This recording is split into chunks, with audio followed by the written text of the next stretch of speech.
আসসালামু আলাইকুম ভিউয়ার্স। আজ ৮/৮/২০২৬ রোজ শনিবার। Benapole border checkpost. সকালবেলা পাসপোর্ট যাত্রী ভারতে যাওয়ার দৃশ্য দেখছেন। আজকেরও কিন্তু স্বাভাবিকভাবেই কিন্তু যাত্রী ভারতে প্রবেশ করছে। আপনারা কিন্তু দেখছেন সকল যাত্রী কিন্তু ইমিগ্রেশন লাইনে দাঁড়িয়ে আছে। আর যাত্রী কিন্তু আজকের অনেকটাই কম আছে। আপনারা কিন্তু লাইনে দেখছেন যাত্রী কিন্তু খুব বেশিও নেই। আর প্রতিদিন যে আমরা নিউজটা দিই সেটা হলো বাংলাদেশি টাকার রেট। আজকের বাংলাদেশি টাকার বর্ডারের রেট হলো বাংলাদেশি ১০০ টাকা দিলে আপনাকে ভারতীয় ৭৮ টাকা ৩০ পয়সা ১০ পয়সা কম কিংবা বেশি এরম রেট কিন্তু এখন বর্ডারে আছে।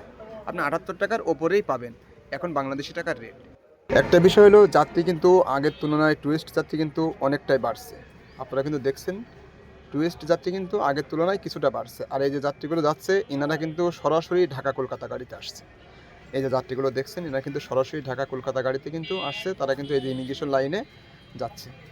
কিন্তু এখনও জিজ্ঞাসা করছেন যে ভাই বর্ডার খোলা হয় কখন আর বন্ধ হয় কখন।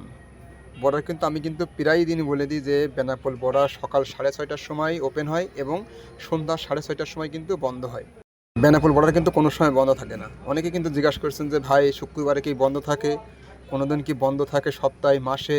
না, বিশেষ কোনো দিন ছাড়া ইমিগ্রেশন বন্ধ হয় না। বিশেষ দিন হলেও সরকার থেকে দেওয়ার পরেই কিন্তু ইমিগ্রেশন বন্ধ হয়। তাছাড়া কিন্তু ইমিগ্রেশন কোনো সময় বন্ধ থাকে না। বিশেষ দিন ছাড়া, বিশেষ প্রয়োজন ছাড়া ইমিগ্রেশন কোনো সময় বন্ধ থাকে না।